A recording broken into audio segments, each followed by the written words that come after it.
welcome to the Running Channel. I'm Anna. And I'm Rick. And today we're going to lift the lid on all the amazing things that happen to your body when you start running. And if you are new to running, hopefully all these benefits will inspire you to keep it up.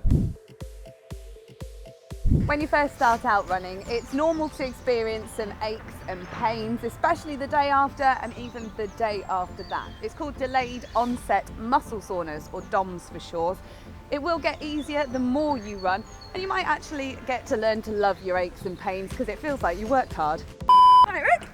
Bit sore, to be honest with you. You want to come for a run? I'll try. Come on. Try to make sure those aches and pains don't turn into actual injuries though. A quarter of new runners will pick up one of the most common form of running injuries within around 23 miles. That's only 10 2 to 3 mile runs, and they are shin splints, they're runner's knee, and they are plantar fasciitis. This is a particularly nasty one. When you wake up first thing in the morning and you've got this pain in the sole of your foot or even on your heel. The way to avoid all of these though is build it up slowly and cautiously. When you first start running, what you might notice is that you might start to lose a bit of weight, particularly if you've not been that active before. Simple science says in order to lose weight, you need to move more or eat less, or a combination of both. Now, running, if you're of an average weight, burns around 100 calories per mile. Along with all the new calorie burning, you're probably going to start getting more hungry than normal. We call it rungry. And if you do want to lose weight, try to avoid just rushing in and piling into a plate full of donuts when you get back after a run around the block.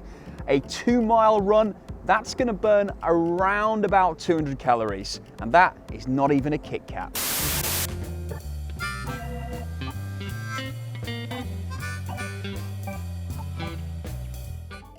What you might start to notice more than any weight loss though is changes to the shape of your body. You might get a more defined waist, or you might catch sight of your legs in the bathroom mirror and wonder when they started looking so muscly. You'll also get a stronger core because that keeps you upright whilst you're running. Oh, and your bum gets a great workout too. Your toenails may go black, or even worse, they could fall off. Don't be alarmed by this though. It is natural as you start running, or maybe you pick up the amount of distance that you're running rather quickly. One thing to watch out for though, your trainers. If your toes are doing this at the front of your trainers, watch out. Try and get a new set of trainers. It may be they're too small. Also, maybe you're using your toes to grip the ground as you're running. You need to be running slightly more flat-footed. Overall though, eventually black toenails, they will die off and drop off. Just kick off.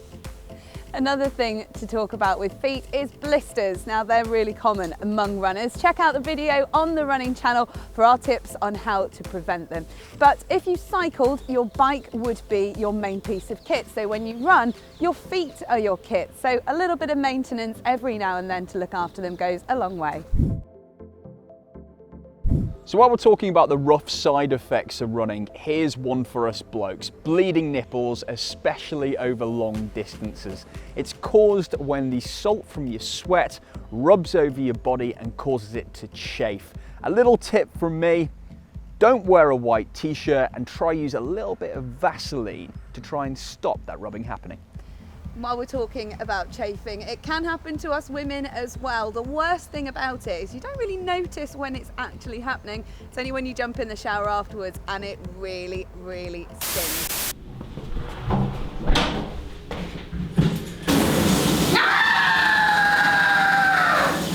So like Rick said, maybe use a bit of Vaseline or some anti-chafe balm and stick some plasters over those nipples, guys.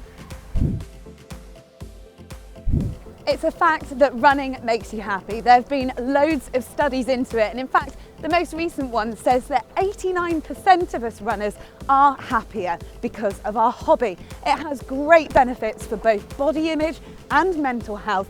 And researchers also found that people that run for 30 minutes a day, 5 days a week, improve their focus during the day. Physical exercise, running included, releases endorphins in the brain, which act as a natural high. These make us feel more energetic, more awake, and yes, happier. You'll often hear it referred to as a runner's high. If you speak to a regular runner who can't get out for some reason, they'll often be pretty annoyed they're not out there pounding the pavement. Running is more than just a hobby. It's a lifestyle change. It will take time for you to see some of the positive benefits that we've mentioned with your running, but do stick at it. Try and steer clear of the gammy feet if you can though. Check out our how-to videos on the running channel for more top tips on how you can start your running journey. Don't forget to like and subscribe to the running channel, and we'll see you next time. See ya!